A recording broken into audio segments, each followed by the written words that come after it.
Hello and welcome back to the Joyful Soul Creates. Charlotte here with day 2 of the Under the Sea hop. I hope you enjoyed yesterday's video for day 1. Today I was inspired by the My Favourite Things sketch this week. Their sketch challenge is now on its 500th sketch, as you can see, so there's an extra prize this time, and I thought I would play along with that. I started by masking off my white card base. This is an A2 size card base, and I'm going to do some ink blending with Distress Oxides. My masks are 1 inch all the way around, so I have just a small rectangle left in the middle for my ink blending. I'm going in first with cracked pistachio and covering about the top half to 2/3 of that rectangle. And then I swapped to Mermaid Lagoon and brought that up from the bottom to fill in the rest. And to get a nice even blend, I am overlapping the two colours. These colours do blend quite nicely together, but I did have to go back and forth between them a bit to get the colour built up how I wanted it.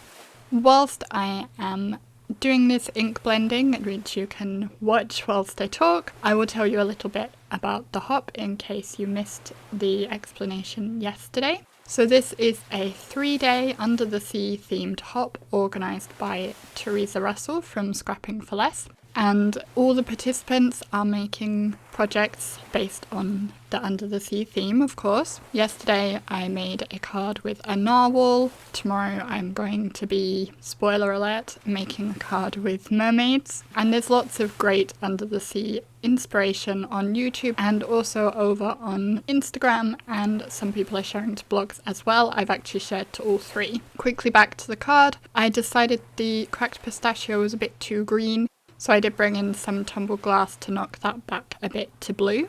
So yes, the hop. For today we are using hashtag Friday Under the Sea as the hashtag for hopping along. And I will have that just above my title as well as in the description box for you to click on. And you can also just type it into the YouTube search bar to search for it. Plus, as I said, over on Instagram you can use the same hashtag. Yesterday's hashtag, if you missed it, was Thursday Under the Sea. And tomorrow's, you guessed it, will be Saturday Under the Sea. So I hope you will come back for those as well, and I hope you will enjoy all the wonderful inspiration from the participants. Now that I have finished my ink blending, I am going to carefully peel away my masks and hopefully not get my inky fingers on that lovely white background. I did just use post-it tape for my masks, and I actually also put a piece of scrap paper on the back of the card because as I was ink blending directly on the card base, I didn't want to get any ink on the back of the card. So having that scrap paper there helped prevent that.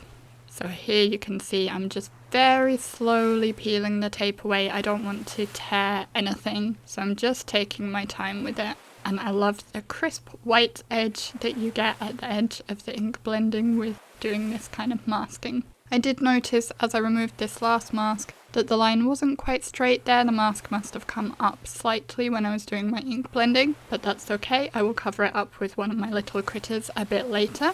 I wanted to add some splatter to the background, so here I have my water bottle which has water and a little Perfect Pearls in Perfect Pearl mixed into it, which means it gives a little bit of shimmer. As you can see, I'm just kind of dipping the nozzle end into the bottle, picking it out and tapping on it to drop some large drops onto the card base, and then I'll screw the lid back on and I will spritz it as well to make some smaller droplets. Then I have a piece of kitchen towel which I will just lay over that to sop up the water. I did let the water sit for a moment to activate that ink, and as I lift it up you can see how the oxides have oxidated and reacted to that water. And then you also got a sneak peek of the little critters I'm going to be adding. Next I'm going to be adding my sentiment. This sentiment is from the So Jelly stamp set, which is also where the critters are from. This is actually the second time stamping it because the first time I did my banner the wrong way around. So I redid it and I just have the original banner in the back of my stamp set pocket so that I can use it on a future card. So I stamped it with cracked pistachio and I'm die cutting it out with an MFT banner die. I'm going to use the same banner die to make another banner in black card, and I want this one to be slightly longer. So here you can see I'm lining up the edge of my cutting plate so that it's not cutting all the way along the die.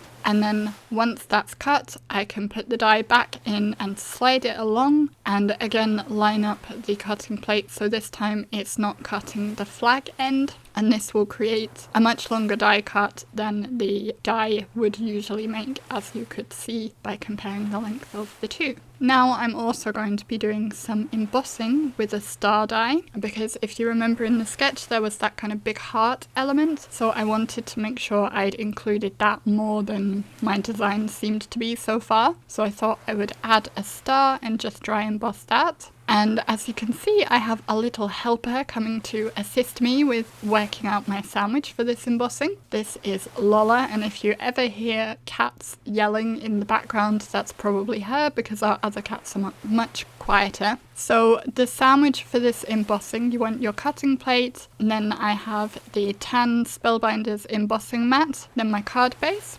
I will put my star die onto the card base where I want it, and then put the other cutting plate on top. And then when I run it through my die cutting machine, I will have the die cutting machine on the embossing setting, which means with my big shot I have all the tabs open on the base plate. And here you can see how that looks when it's embossed. It's a nice subtle little star there and gives a nice impression to the card.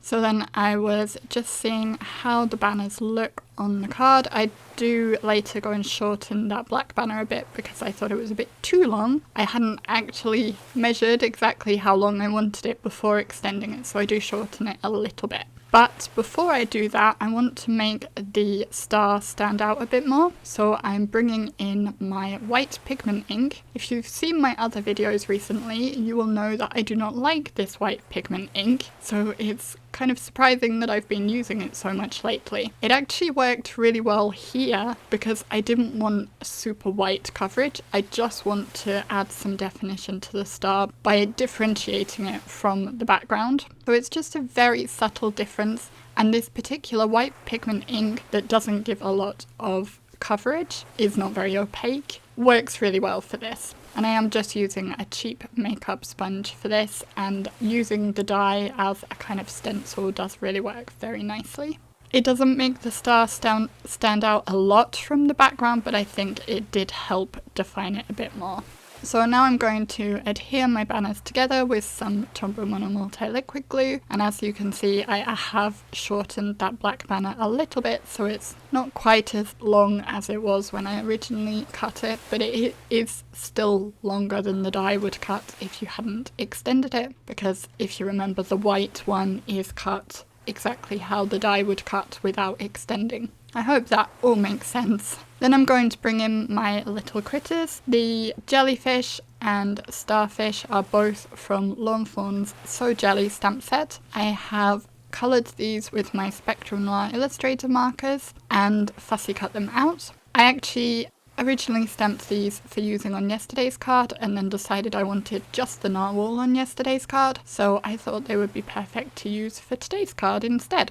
I used my Tombow glue again to stick the banner into place once I was happy with it, and it is overlapping that dry embossed heart in the background. And I'm going to use the same Tombow Mono Multi-Liquid Glue to adhere the jellyfish and starfish into place. I don't show very much of this because as I was getting that jellyfish into position, my camera made the dreaded noise of turning itself off because the battery had died. My camera is not really designed for recording. It can record, but it is a digital camera that's designed for taking photographs. So it lets me record for maybe half an hour maximum, and then I have to charge it up. So I did adhere the jellyfish and starfish into place whilst it was charging, because you know what gluing things down looks like anyway. I also later, as you can see, brought in this little seahorse, which again I had stamped, coloured and fussy cut yesterday when I was making the Narwhal card. The seahorse is from the Mermaid for You stamp set, also by Lawn Fawn, and I decided adding him would just finish off this little clean and simple card, just to create a nice visual triangle with the critters. So I'll adhere that down, and then to finish off I thought I would add some Nouveau drops. These are jewel drops, so they dry kind of translucent. The colour is Sea Breeze, but the ones that I put on the inked portion of the background will actually pick up some of the colour underneath, which is nice if that's what you want. I did want that this time because I don't have any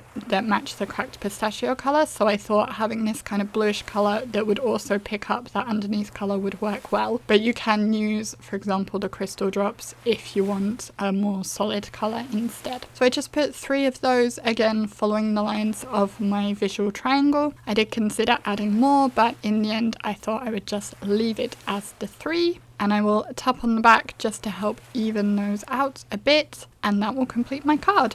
Again, this is the card for day 2 of the Under the Sea hop. If you missed day 1, I'll link to my video for that for you. Be sure to click on the hashtag to hop along and see everyone's makes, and we'd love it if you joined us on Instagram as well to hop through over there, and hopefully you'll be back tomorrow too. Do leave me a comment and let me know what your favourite Distress Oxide blend is for making sea backgrounds. If you're not yet a subscriber, you can subscribe by pressing the button on screen, and there's a couple of other videos there you might want to watch. Otherwise, I'll thank you very much for watching, and I will see you again in the next video. Bye!